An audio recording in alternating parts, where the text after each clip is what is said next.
So today's Bible contradiction is going to be coming to us about Paul's conversion story on the road to Damascus. There are a couple of times where we see the event happen and then we see him retell the event, and they just don't quite match up. Let's go through how. So the actual event itself happens in Acts chapter 9. So let's go ahead and read the actual interaction on the road to Damascus. So if we look in Acts chapter 9, it says, "Meanwhile," in verse 1, "Saul, still breathing threats and murder against the disciples of the Lord, went to the high priest and asked him for letters to the synagogue at Damascus, so that if he found any who belonged to the way, men or women, he might bring them bound to Jerusalem. Now, as he was going along and approaching Damascus, suddenly a light from heaven flashed around him. He fell to the ground and heard a voice saying to him, 'Saul, Saul, why do you persecute me?' He asked, 'Who are you, Lord?' The reply came, 'I am Jesus whom you are persecuting. But get up and enter the city, and you will be told what you are to do.' The men who were traveling with him stood speechless because they heard the voice but saw no one. Saul got up from the ground, and though his eyes were open, he could not see anything.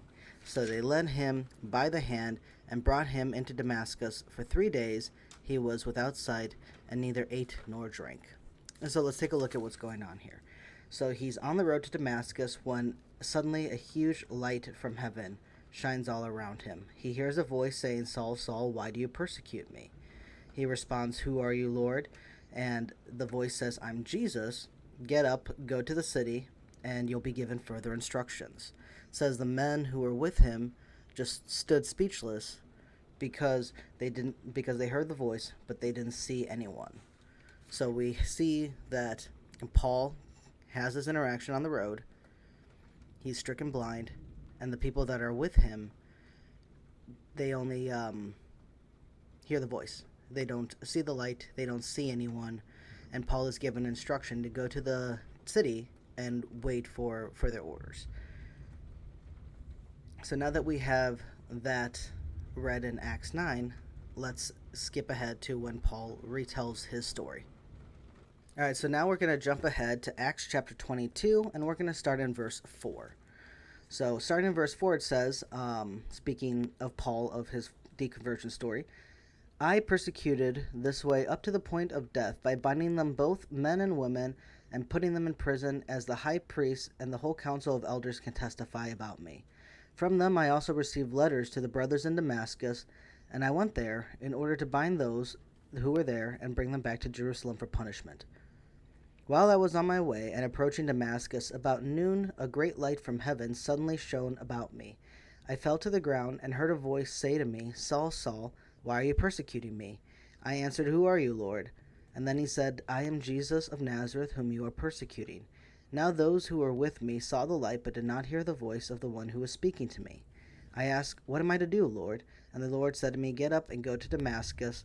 There you will be told everything that has been assigned to you.' Since I could not see because of the brightness of that light, those who were with me took my hand and led me to Damascus." So, Paul is retelling his story of the encounter on the road to Damascus. This is his first time telling it. Let's note the difference. The difference in it is that the travelers that were with him saw the light but did not hear the voice of the one who was speaking to him. Now, the most common pushback I get from this is that hearing means understanding. So, in the first passage, they heard the voice. They could audibly hear something, but they didn't see the light. Whereas in this passage, they saw the light, but in not hearing the voice, it means they didn't understand what was being said. Now, I understand how this could be taken in that way, but we are still running into the contradictions of whether they saw the light, whether they didn't see the light. And if you want to say, well, hearing means understanding in this aspect, cool, but I don't really think that you can actually say that is a definite here, especially when we're still dealing with the contradiction that at one point it says they saw a light, and then another point it says they did not. So that is our main contradiction here. And then there's one more retelling that Paul does where I think really kind of shows that Paul is really upping this experience for himself. All right, so let's skip ahead to Acts chapter 26. And again, Paul is telling his story, starting in verse 12. "With this in mind, I was traveling to Damascus with the authority and commissions of the chief priests. When at midday, along the road, Your Excellency, I saw a light from heaven, brighter than the sun, shining around me and my companions. When we had all fallen to the ground, I heard a voice saying to me in Hebrew language, Saul, Saul, why are you persecuting me? It hurts you to kick against the goads. I asked, Who are you, Lord? And the Lord answered, I am Jesus, whom you are persecuting. But get up and stand on your feet, for I have appeared to you for this purpose, to appoint you to serve and testify to the things in which you have seen me, and to those in which I will appear to you. I will rescue you from your people and from the Gentiles, to whom I am sending you to open their eyes, that they may turn from the darkness to light and from the power of Satan to God, so that they may receive forgiveness of sins and a place among those who are sanctified by faith in me. So what we see here in Acts 26 is Paul is telling his deconversion story again, the encounter on the road to Damascus, where he encounters Jesus. But now there's a couple things different. One, his travelers that were with him, they all fell to the ground with him, which is strange because if we go back, we see that they are standing, confused. So which is it? Were they standing confused and not able to say anything? Or were they on the ground as well? And then we have when Jesus is like, I am Jesus, whom you are persecuting, instead of Paul, like the time during his actual encounter and the first time him retelling it, he's like, what am I to do? And he's told to go to Damascus and await further instruction. But in this, he is given his purpose right there.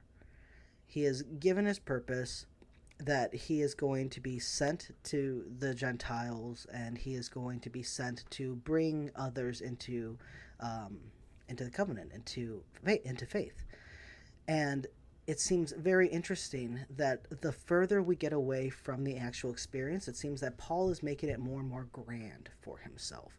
Suddenly, went from just, oh man, this scary thing happened to me, and then they helped little blind me to Damascus, and I just waited until 3 days later, God sent someone to give me back my sight.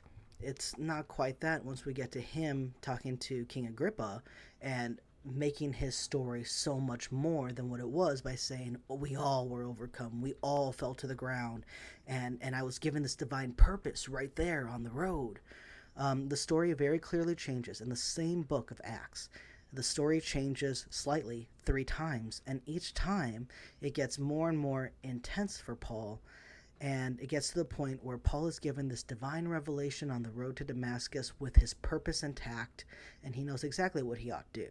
Whereas in the original encounter and the first time he told the story, that's not at all how the story went. So I think this is just one of many examples that we can point to as contradictions in the Bible, but also to show how Paul was making his popularity better. He was making his name more intense by attaching himself to this divine revelation and making it more and more grand. So that's it. I hope that you guys enjoyed listening to the contradictions of Paul's encounter with Jesus on the road to Damascus. As usual, I would love to hear your thoughts and your comments, your pushbacks, or your questions, whatever they may be. I hope that you all have a good rest of your day, and I hope that this was in some way insightful.